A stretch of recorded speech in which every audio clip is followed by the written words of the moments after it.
A very warm welcome and good morning to all of you to our session on decarbonizing energy infrastructure in the humanitarian space in the UN. My name is Thomas Fulgroup. I'm welcoming you on behalf of the GPA Coordination Unit. I will come to this in a minute, what the GPA is about and what we are planning to do. So let me share screen.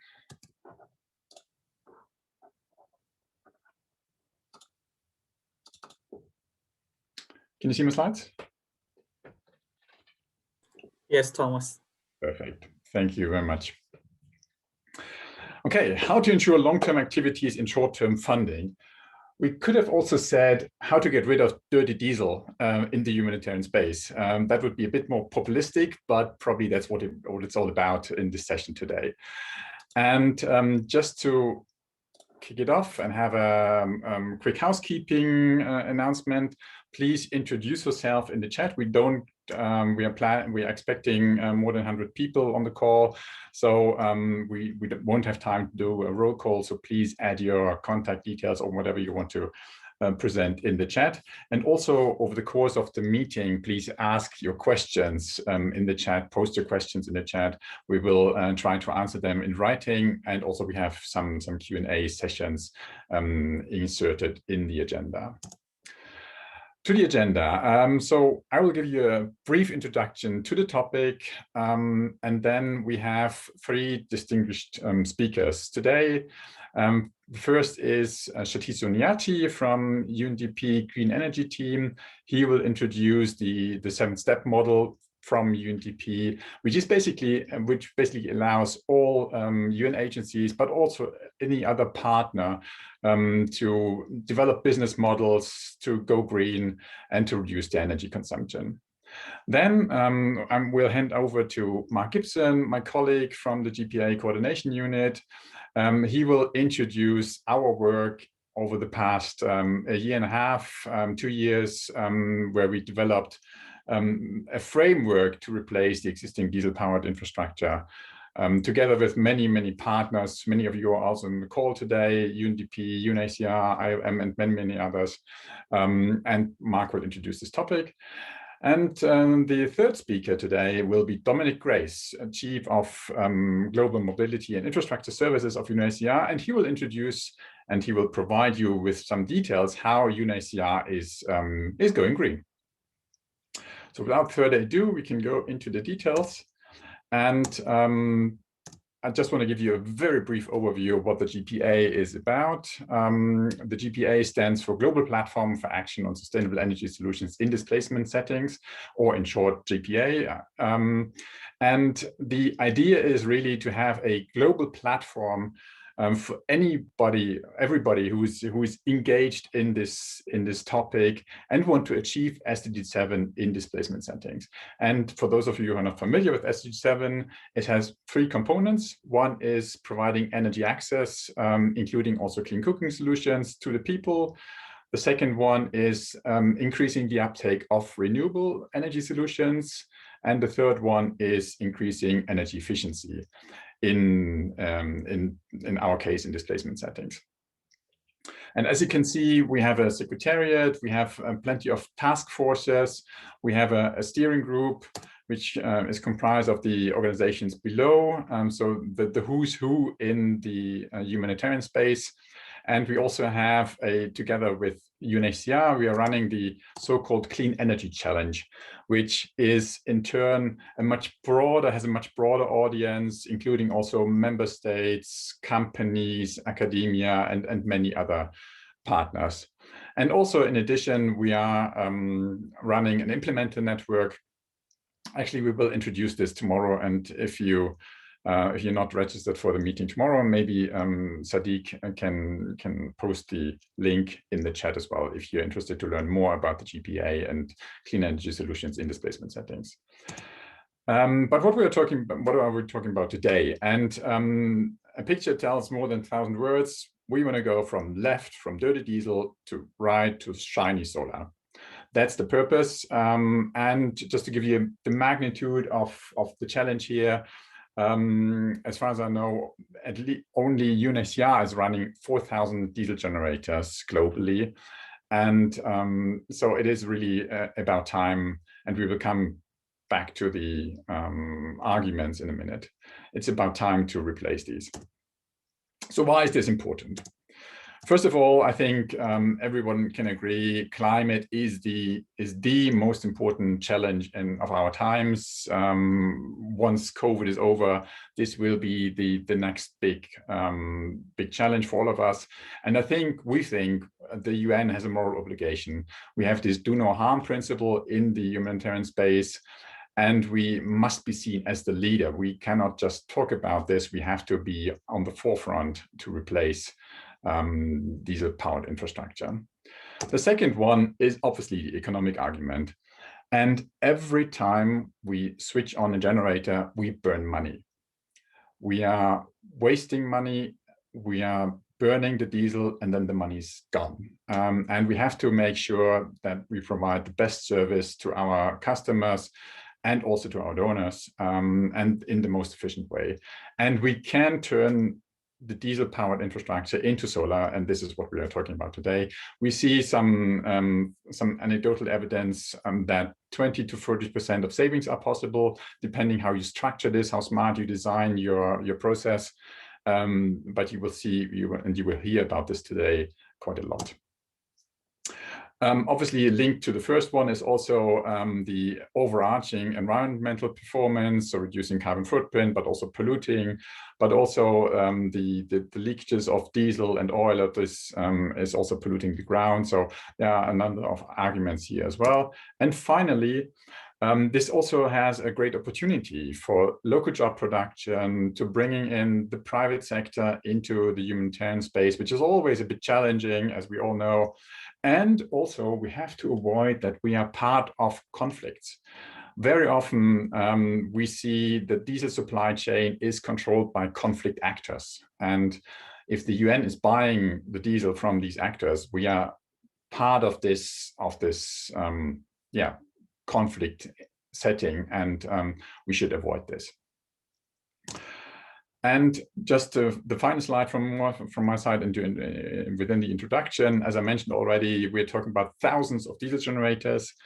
There aren't good numbers out there, because very often the diesel supply is part of a certain program. For example, if the diesel is powering a hospital, then often the cost for the diesel and the maintenance and all of this is captured in the cost for health and not for infrastructure, for example. So that's why it's quite difficult to get some accurate numbers about the size of the challenge. But there's a research out from 3 years ago, where they estimated roughly $400 million US is spent on diesel and maintenance every year, to be burned in displacement settings.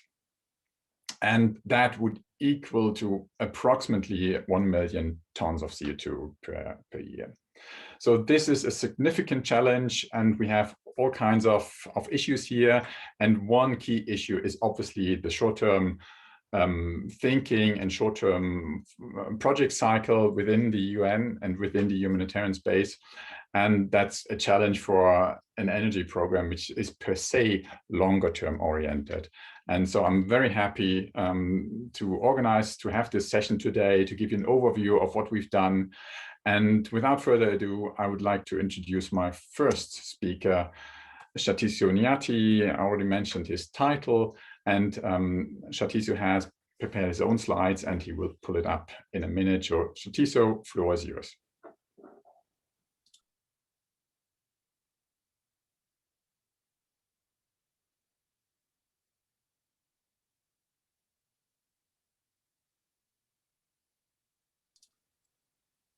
Shatisio, we can't hear you.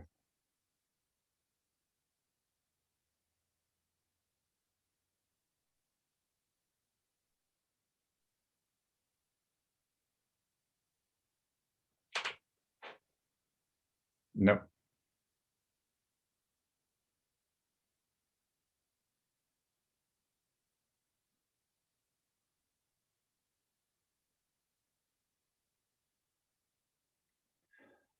Maybe Shatisu, while we are trying to fix your technical issue, maybe Mark can start already. Should we go that? Let's try. Okay, let me just share my screen.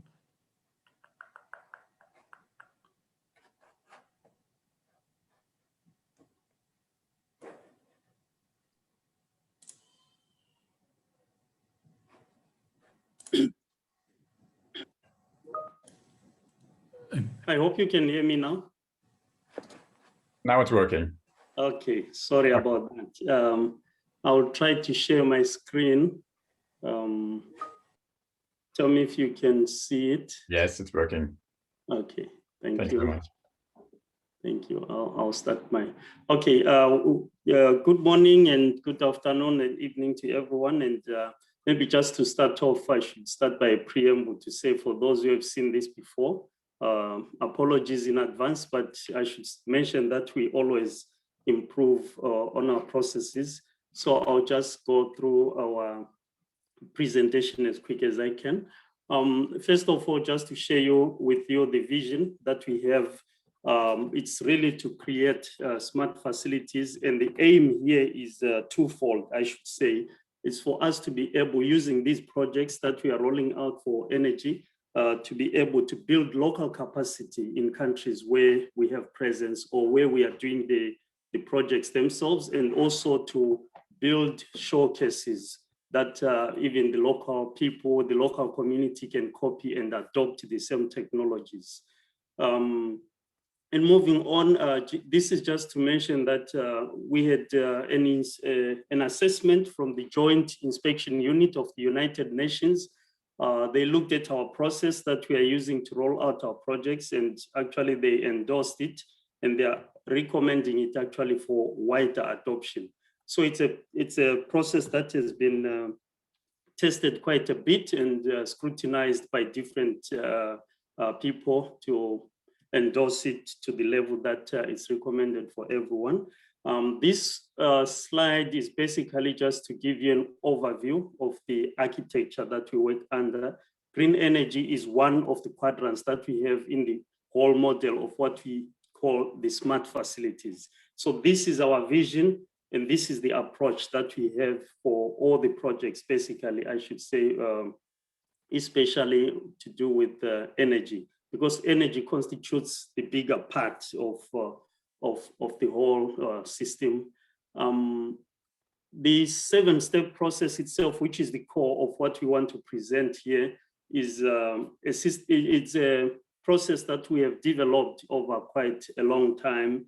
And when you look at the aim really is to be able to have durable solar systems out there, which will last their expected lifespan, because these are the pitfalls that we have realized in many projects, that a solar system is meant to last 20, 30 years, but more than half the time they last way less than that. So when we came up with the 7-step process, which we have tightened further, is actually to plug that hole, to make sure the systems that are meant to last 30 years, they should last 30 years. So there's a lot of inbuilt quality assurance in the whole thing. And also as part of this quality of the system, we want to make sure there is high availability, and that we achieve through live monitoring of the system itself. Coming to the steps, if I'm to go into a little bit more detail in one step at a time. Step 1, that's the area where we kind of collect all the pertinent data that we need to kind of build up our system. And this is very important because, if you don't collect the correct data, if you don't collect the correct information about a specific site, the foundation will be very weak. So for us, it's very key that we have the exact, as much precise data as possible about a specific site. And in helping us to achieve that, we've put in place some tools. We've got IoT sensors that we roll out to different places to measure and build up a consumption profile for a site. We also have an online app that we developed in-house so that we collect all the necessary information. So at the end of the day, it's not information that we kind of, what do you call it, estimate or approximate. It's actual data that we are collecting through these IoT sensors. And when you look at our IoT sensors, actually, we also have some where we also look at the use of the generator. We measure quite a few things from the generator itself to give us the frequency, how frequently it's used, and the active power and the alarms that come out of this. So we monitor all the consumption for the building and even the generator itself, so that we have a complete set of data. And to complement that, we also make use of drones.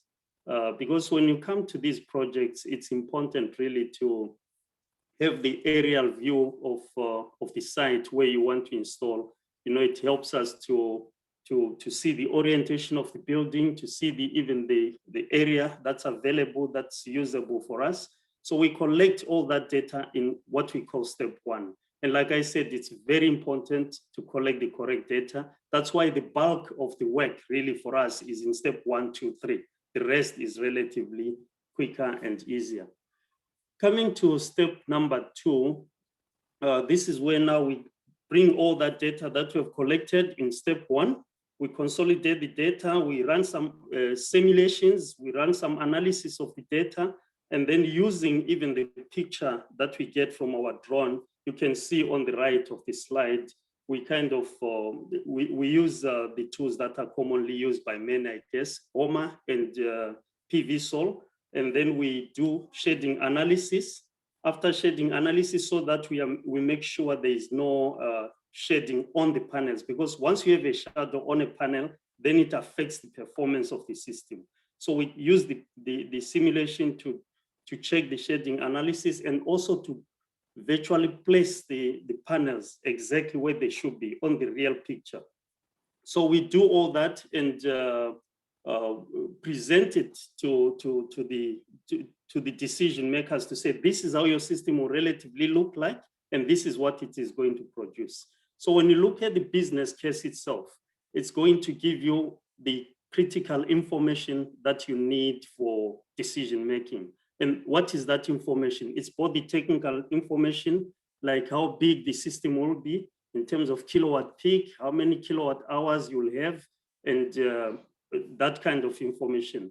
And then we also have the economic information that we look at as well. And this includes things like what is the upfront cost for the system, and what will be the annual savings when you run the system, and how long is it going to take you before you get your investment back. So this is part of all we have in the business case, including the environmental impact of the system. So we give all that information, consolidate it into a business case, and present to the decision makers, so that when they invest, they know exactly what they should expect at the end of the day. So that's a flyby view of the step 2. Going to step 3, there's key things that we have here. The first is we have pre-qualified vendors, international vendors, about 10 of them that we use. Those vendors, what they do now is for each project, they have to compete for each project. So we don't just give one vendor a whole bunch of projects, they compete. And why do we do that? So that we have value for money, and so that we have the latest technology at any given point. And it's actually a requirement in our agreement with the international vendors to actually inform us if there is new developments that they are aware of. So there is competition, and we get value for money based on that. Now, the other thing that is very important here is that when a vendor wins a project, say deep in Zimbabwe, somewhere there, they are actually required, if they are to qualify, to have a local partner.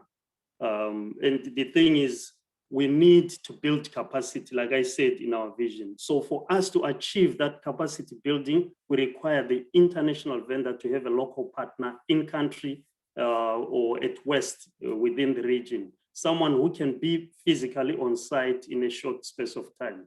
That will help us to ensure the sustainability and the maintenance of the system itself and high availability, like I mentioned earlier.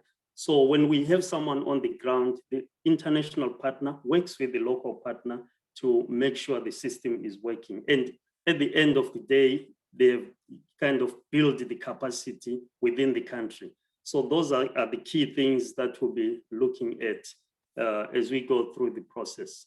Step number 4 is basically for the selected vendor. What we realize is that it's an expense to the vendor as well, to do site survey, to carry out a whole lot of activities before they know whether they've won the project or not. So we make it easier before they win. When someone is selected, after they submit their proposal, we request them to go back to site again, and this time to get even more detail, do measurements and all that stuff, so that when they get to the design phase, they have actually taken into account all the factors that might be on the ground.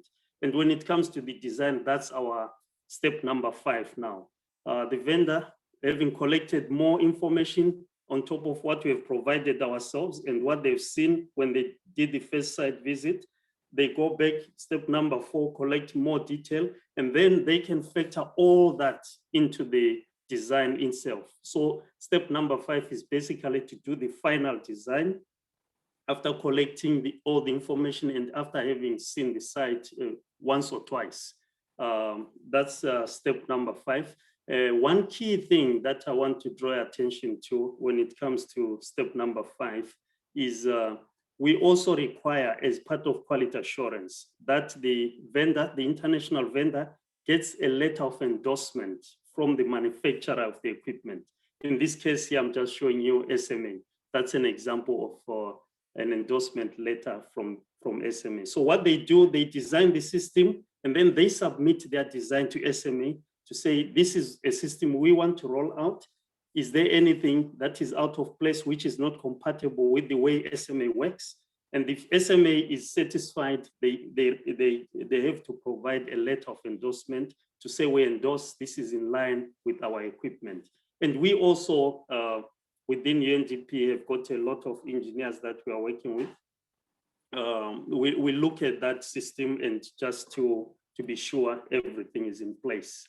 And then once the design has been approved, endorsed by the manufacturer, approved by us, then we go to the ground now on step number 6, where we do the actual installation. With all the previous steps being done properly, when it comes to this, it's more like automatic now. But what we do, just to be sure things are as they are on paper, we have regular meetings, checkpoints, and milestones that we define.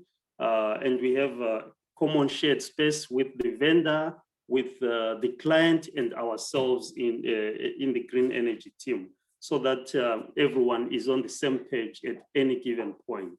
So this normally is the easier part. We just need to keep checking to make sure things are actually according to what has been planned. Coming to step number 7, that's the operations and maintenance. I should mention though that in step number 6, when the installation is completed, there is a requirement to do training, and the training is both for the users of the system and especially the technical contact people on the ground. So the vendor is actually required to do training so that we have kind of first line of support within the office, within the premises. So step number 7, the system has been handed over, training has been done, we've done user acceptance testing, then we put the system into operations.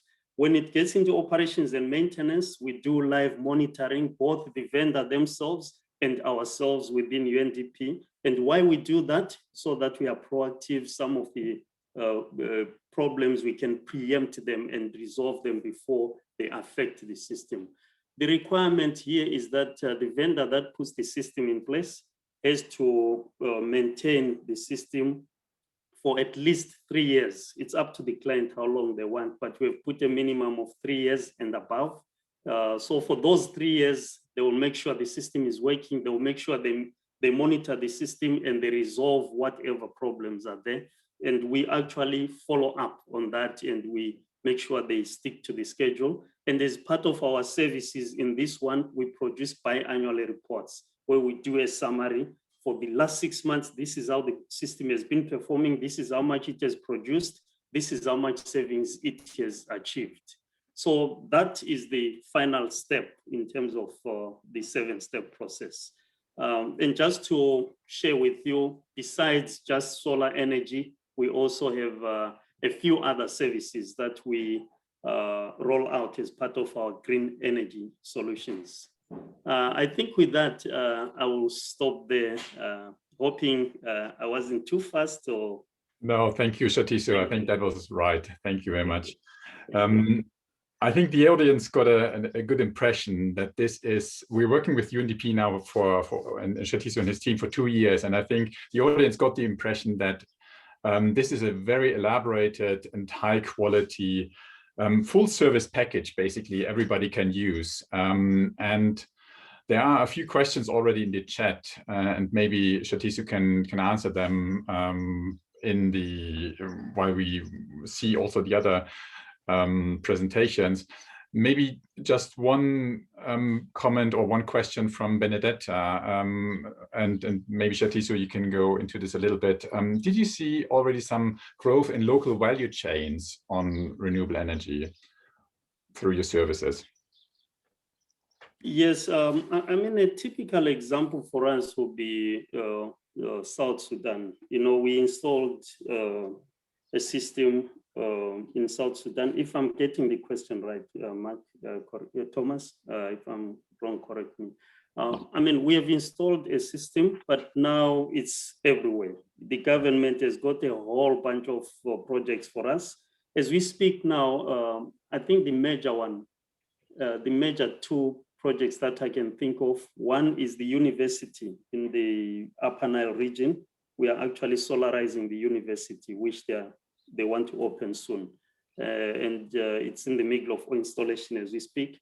And the other one is the oil milling machine. There's this NGO that made, the governments, donors that made funds available, and they're supporting these women that are doing oil mining in South Sudan. And they've got these big machines which need real power. So they brought us on board, and we are working with them on that. I mean, this is just 2 out of a whole bunch of them. Yeah. Yeah, thank you very much. No, and in fact, a couple of years back, I supported a PhD student, and he looked at the reasons why people are installing solar systems back in Germany. And one of the key reasons, motivation for the people to install solar systems was, my neighbors got one as well. So there is certainly this element of role models, and we see this in other places as well in the UN. So it's really great to showcase these examples as well. Shathiso, thank you very much. And if you could try to answer a couple of the questions in the chat, that would be great. And I'm handing over to Mark. Excellent. Can you see my slides? They up already? Yes. Brilliant. Thank you. I see many familiar names on the call today, so apologies that you sat through this presentation before. But I hope you see this as a good introduction to the presentation from Dominic that follows.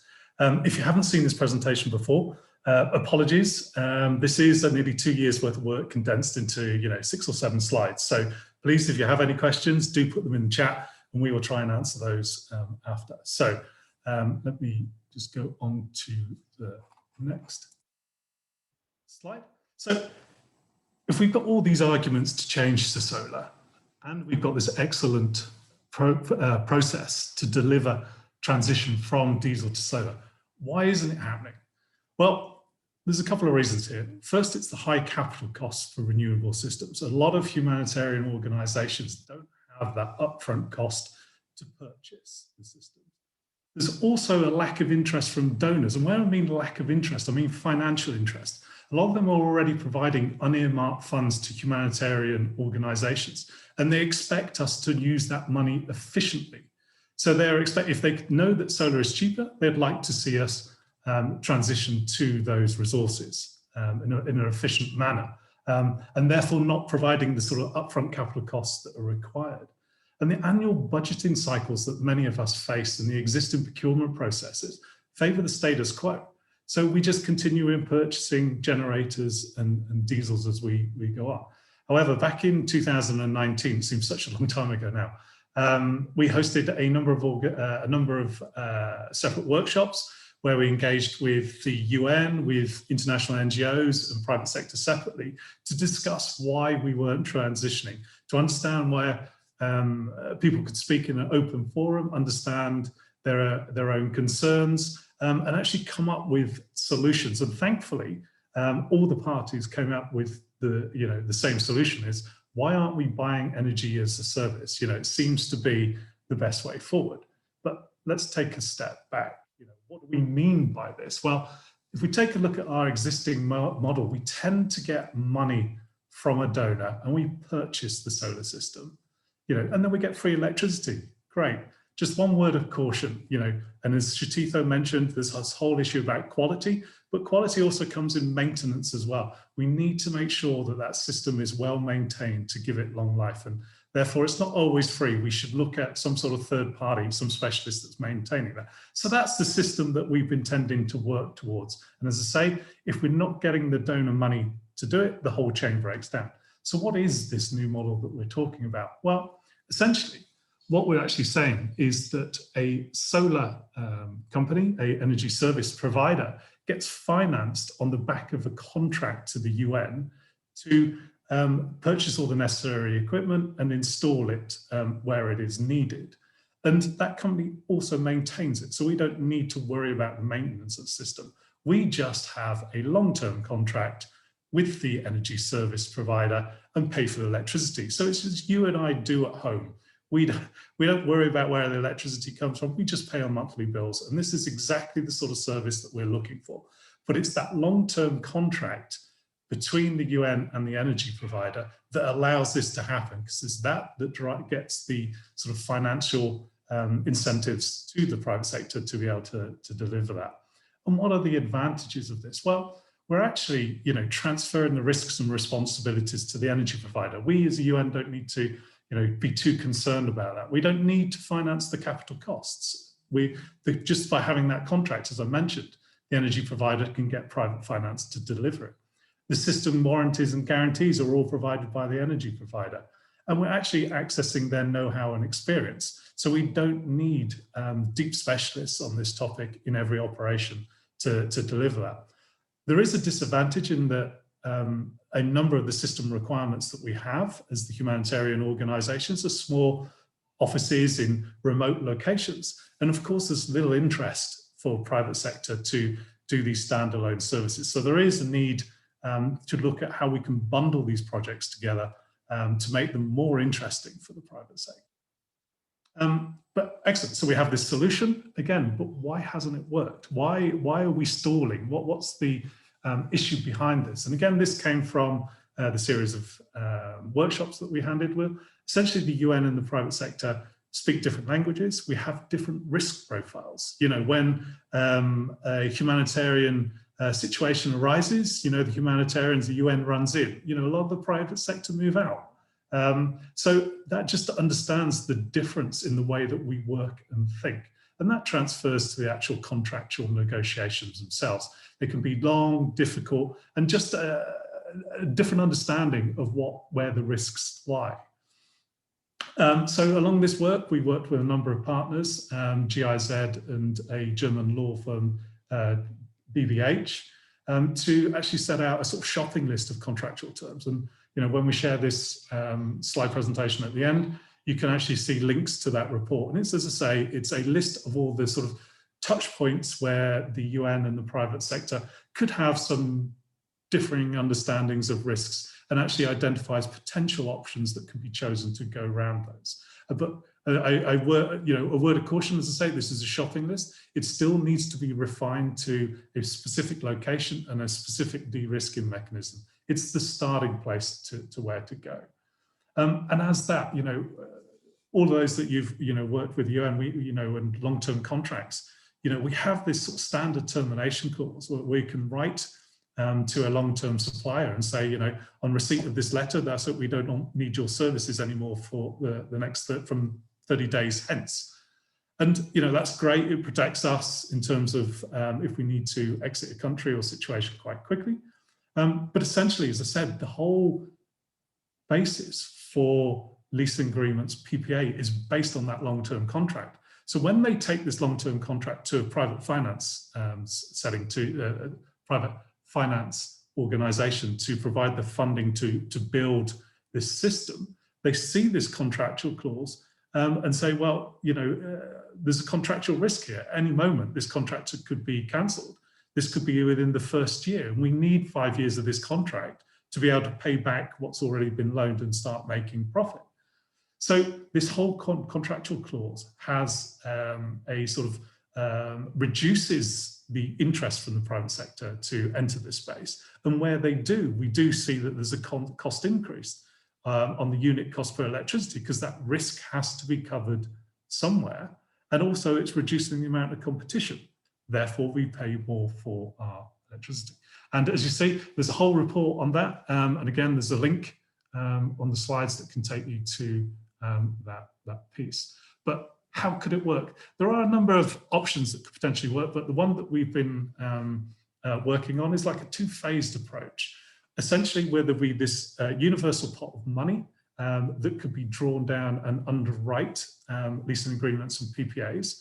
And the first phase of that would be a sort of liquidity facility. So should the UN write a termination clause, or an NGO that has something very similar in its own contractual provisions, that would allow 12 months of continuous payment to cover the costs to the energy service provider. And this then gives us space to work out what to do next. If we're just moving offices, does that, then we have 12 months to identify if there's a new tenant coming in, do they want to then take up that contract? Can we actually move the system to the new facility and carry on the contract? You know, can we take it somewhere else, a completely different location, for instance? Or if there's no other options, then we fall back on the actual guarantee mechanism itself. And that guarantee mechanism essentially provides for any, it will cover the costs of termination associated to that. So if there's still 2 or 3 years to run on that contract, this guarantee would actually pay out on that, so that the private sector does not lose out as we go forward, and actually brings them into the space. So that's exactly what we're talking about on this slide, is what does this achieve? Well, as you can see in the bold, it just makes things cheaper. First off, it allows us as the UN to actually concentrate on what we do best, is delivering the humanitarian solutions that we need to do. And we're outsourcing the electricity supply to a professional organization that's delivering it at, or if not less than, the same price that we were paying for diesel. It actually attracts more energy services companies to this space. So we actually get competition that will drive down our costs. And this also reduces the premium that we're actually paying for many situations where there is this not de-risking mechanism, where we're running potentially a pilot and we're being charged more per kilowatt hour, because that's the mechanism that risk of termination is covered. Now, as I said, there is a link to the report that's been produced. And essentially what we're saying with that report is, through modeling that's been done with data from UNICEF and ICRC, if I remember correctly, that if we had a guarantee fund of just $6 million US, that could underwrite $65 million US of investment, which actually translate to 70 megawatts of solar plant, or approximately 700 humanitarian facilities being provided with solar solutions. So we're basically getting, you know, more than $1 to $1 in that investment process. And really that's, as I said, a very quick overview of where we are. And I can deal with the Q&A because we've got limited time on this. So I can answer the questions in the chat. So back over to you, Thomas. Thank you, Mark. And as you can see, there's a lot of thought in the past going into this topic. And we have a great group of key champions who are driving this topic forward. Mark mentioned already GIZ, UNHCR, IOM, UNDP, and many others who are on the call today. And talking about champions, I'm happy to hand over to Dominic, who is, I think, one of the energy champions at UNHCR. And he will introduce how UNHCR are greening their own facilities. Dominic, floor is yours. Great, thanks a lot, Thomas. Let me share my presentation.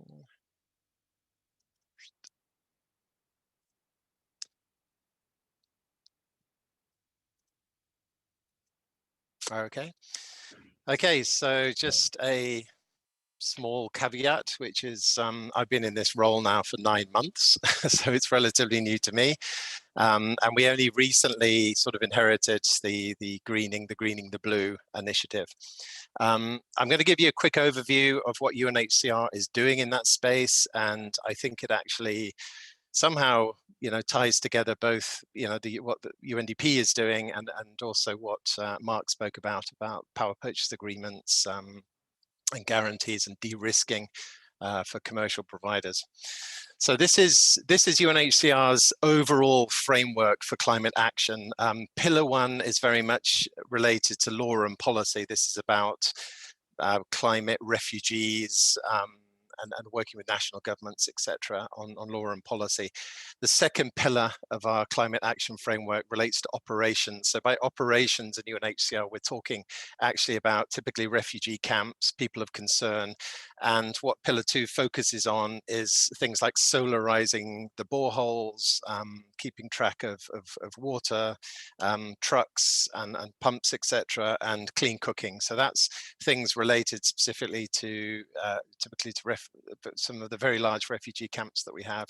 And the third pillar is my pillar, which is the greening the blue. So it's UNHCR producing CO2.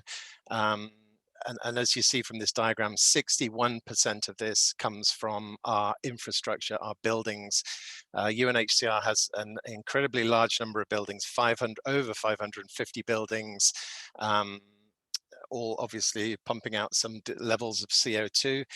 We also have an enormous fleet. Our fleet is over 6,000 vehicles worldwide. So 23% of our CO2 emissions come from our fleet, and then 16% from our air travel. In terms of where we are, as I mentioned, I think to some degree we're a little bit at the beginning of the journey. So we're sitting down here, we created this sort of Gartner magic quadrant to represent where we are. So we're producing about 95,000 tons of CO2. So we're down here in terms of the carbon footprint. This is a sort of an upside down axis. And then at the bottom, you'll see our view of whether we're dealing with this on an ad hoc basis or a managed basis or an optimized basis. And we feel that today we're fairly sort of, or last year at least, we're fairly at the bottom of the rung, producing a lot of carbon and not having a very well thought out managed approach to reducing CO2. I would say that was probably last year. We've been working hard on our strategy. We've established a team in Nairobi specifically for greening purposes, and I hope you'll see from this presentation that we've been fairly active in working on this challenge. So we can only afford a 4-step process. We haven't got up to the 7 steps yet. It's fairly straightforward. Step 1 is measure it, which is actually in the UN always difficult to measure anything, like whether it's your fleet size or the number of buildings you've got. There's always a challenge given our geographical distribution to measure things. So measuring isn't an easy task, but it's a critical first step that you need to take to define the problem. So managing is the beginning. The second piece is what can we do to simply reduce our energy dependence. So just simply, eco ACs, more energy efficient appliances, switching things off, taking less trips, going in the vehicle less. That's the second sort of almost free thing, but we are focusing on that with a couple of partners. The third one is to create the business case. So how do we create a business case to migrate from fossil fuels to renewable energy? So we have a mechanism around how we do that, and we've got a standard process and template for that. And then obviously implement change is the fourth step. So if we look at our three culprits, you know, infrastructure 21%, fleet 23, and travel 16, and then the way that we're approaching this, measuring, managing, creating business case and implementing changes, we've got, as you can see from this table, we have a variety of different initiatives. So we're working on our fleet. We're trying to right profile our fleet. So we, you know, traditionally, the UN is sort of accused of having too many vehicles, you know, vehicles sitting in the parking lot, not working, an oversized fleet. So we're trying, we've got a methodology and a team that looks into right profiling, basically reducing the number of vehicles that we have and selling off the old ones to reduce sort of CO2 emissions and inefficiencies. We're looking at electric vehicles too. This is very difficult because the electric vehicle market hasn't caught up to what we need yet, which is basically, you know, a medium to heavy duty Land Cruiser, off-road, and there's not that many electric vehicles that fit that profile. The electric vehicles are more luxury urban or small urban type vehicles. So we're working with Cambridge University in the UK to predict and develop a transition plan over the next 5 to 10 years of how we can actually move to electric vehicles. A whole bunch of other things. Most of our vehicles, 85% of our vehicles have got vehicle tracking on, which allows us to see how many kilometers we're covering and how we can optimize fleet. And of course, ride sharing is absolutely critical. So, you know, the UN shouldn't be allocating a vehicle to a person in the field. It should be providing a service, Uber service, taxi service. These vehicles should be working harder. We should be transporting 3 or 4 people in the same vehicle and therefore reducing our CO2 footprint enormously rather than having 30 people going to the same meeting in 30 different vehicles. These are some of the things we're doing on the side, but what I'd like to focus on in this presentation are these 3 key pieces, which is the green box, which is measuring the power that we're using in the field, the green fund, which is what Mark was mentioning about how do you entice commercial suppliers to come in and actually provide power for you, and then the green data project. So to quickly overview these 3 initiatives, and again, just to remind you, this all is happening within the sort of greening the blue, the greening of UNHCR. Green data is absolutely critical, and what we're trying to do is integrate data from our country offices where we have sensors reading various attributes of country office, power, water usage, etc. We have tracking on our fleet, and we have our travel module, which is tracking the number of flights we're taking. That data is all available, but it isn't integrated, so it doesn't give us a global picture of how much CO2 in a sense we are producing. So that's really the focus of the green data, and we're currently running an energy and site survey. So we're trying to call all of the 550 offices that we have worldwide and really confirm the profile of their offices and the profile of their energy consumption. How many diesel generators are you using, etc., etc. As Thomas mentioned, we've got somewhere in the region of 3,000 diesel generators, and we spend about $60 million on diesel every year, which is something that we need to get a handle on, manage, and reduce. So data is obviously the starting point, and we're working hard on that. The next piece is green box.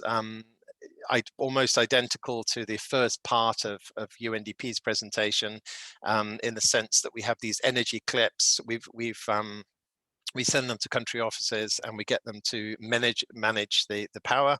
And then once we've got all the information together, the green fund is really an innovative financing model that we've developed to help us finance the transition from fossil fuels to renewable energy. So talking briefly about the green box, our green box progress. Again, you know, it's a simple device. It clips onto the main power feed that comes into a building, and it reads how many kilowatts per hour the building is using, including power from generators. So we've been pushing this for the last probably 8 months, very hard. We've got very senior support within UNHCR. And of our main offices, which are offices typically sitting in the capitals of countries, we have 92% of these main offices have ordered these green boxes from us. The field offices, of which, you know, these are the deeper field sub-offices, of which we have 406, 41% have ordered their green boxes. And of those numbers of orders, we've shipped 92%, so that's 222 green boxes, and we've delivered 189, which is 76%, and we've installed 75, which is 30%. So we still have a way to go.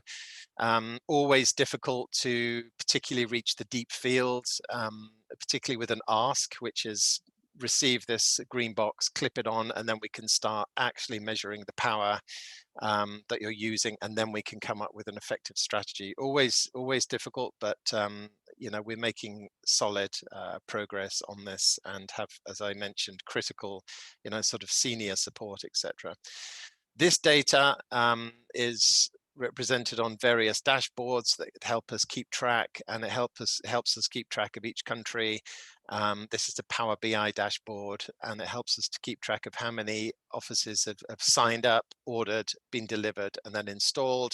And this also helps us to target our interactions with the countries, so that we can proactively reach out to them and say, look, we've seen that you've got a green box delivered, but you haven't installed it. And, you know, 2 months has passed. Do you need support from our technical people in the team? So this is incredibly useful, and really, we're really hoping that the environmental inventory, which all agencies do on an annual basis, can be as automized as possible. And this is a big step forward for us to start automating this and stop actually having to ask the countries to sort of fill in this data year after year.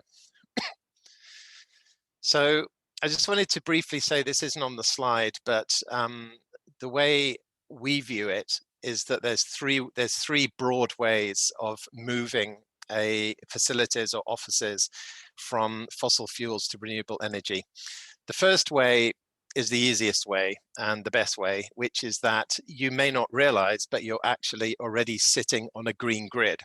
So it would be there's one of my favorite reading sources is Wikipedia, which actually gives a list of countries and the number of countries that are already on renewable energy. And it's quite surprising that countries like DRC, Kenya, Ethiopia, with its Grand Renaissance Dam that it's busy building and fighting the Egyptians and Sudanese in terms of the water Nile levels, etc. Many countries already have green power from the grid.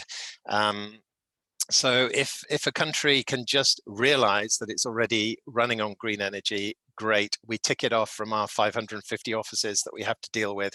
So we're doing an extensive survey, that's the site survey, energy survey I mentioned, to see if they're already on the green grid and they don't know it. The second way of moving offices to renewable energy is to set up a solar array yourself. Bring in a company, build a solar array, put it on the roof of your building, put it in the parking lot or somewhere close by, and run it. And that is a very valid and I'd say fairly popular approach. And we've certainly got that in our portfolio of how we're dealing with these different countries. The third way of doing it is what Mark was overviewing, and this is to bring in a commercial provider. So essentially you do a procurement, you do a tender, an RFP, and you get a provider to come in and basically build the power plant, the solar plant next to your office, and provide power to your office as you would from a utility company.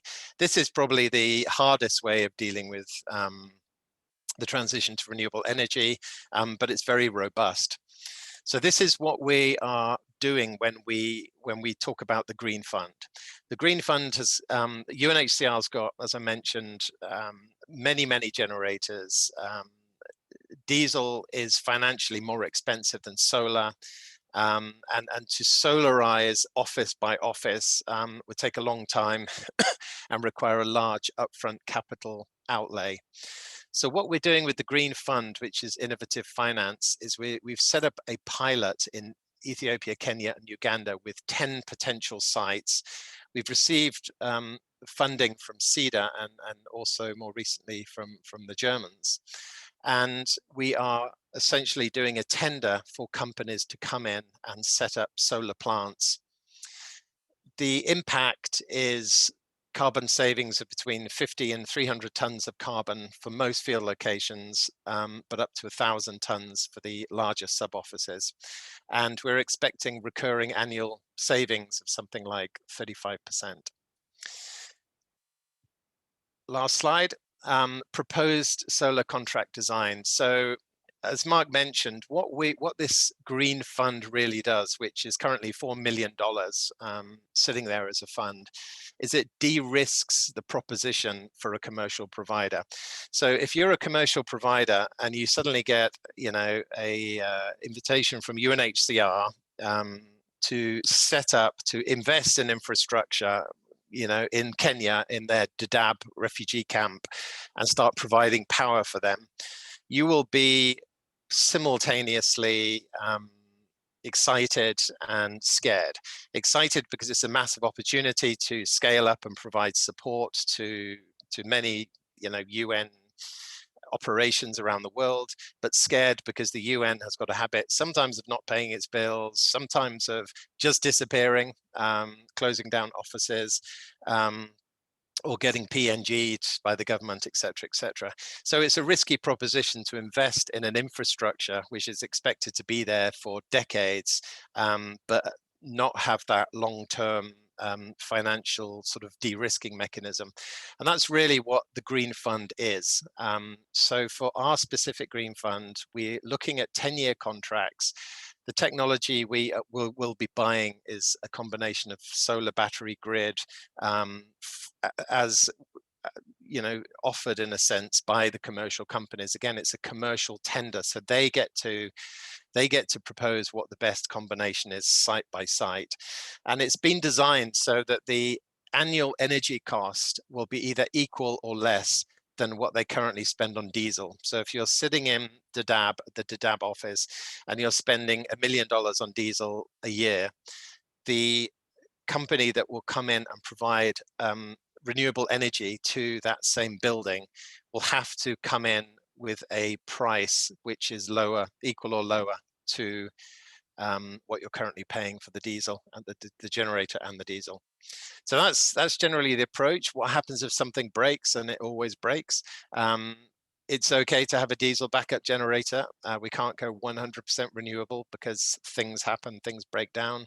But the company in the contract, in the power purchase agreement, leasing agreement, the company will have to fix this at their expense. And if they are using a diesel backup, then that is all part of their costs. What happens if UNHCR needs to terminate the contract? As I mentioned, the Green Fund is the guarantee.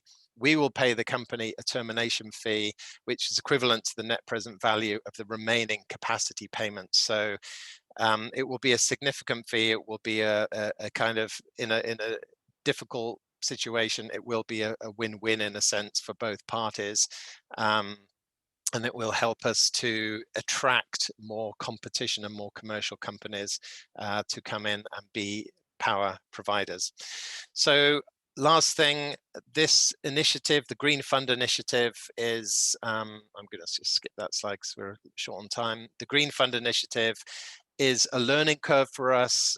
It hasn't really been done in the UN before, apart from, I think, IOM did it, perhaps in South Sudan, but it's a learning curve. But I think it's a critical third solution for us, in addition to the green grid and this sort of DIY solar panels approach, which are going to be rolled out, I would say, fairly extensively. So in a nutshell, this is it. I see we've hit 12 o'clock, so I will rapidly hand back to Thomas, and thanks for your attention. Thank you very much, Dominic. And it's really impressive what you've put out only in 9 months. So great to see this progress within UNHCR. just to wrap up with my final slide and a little bit of a commercial break for our work. Because we have a Humanitarian Energy website, which I wanted to share with you. And we also have a LinkedIn group, Humanitarian Energy Experts. Here we share new ideas, research, job opportunities, and all of this. So please feel free to sign up for that. Let me thank our three speakers today, Dominic, Shatiso, and Mark, for the great presentation. And I hope it was informative for all of you. Sorry, couldn't answer all the questions in the chat, but do feel free to reach out to us for further questions and support. Thank you all very much and have a good lunch. Thank you. Bye-bye. Thanks. Bye. Bye-bye.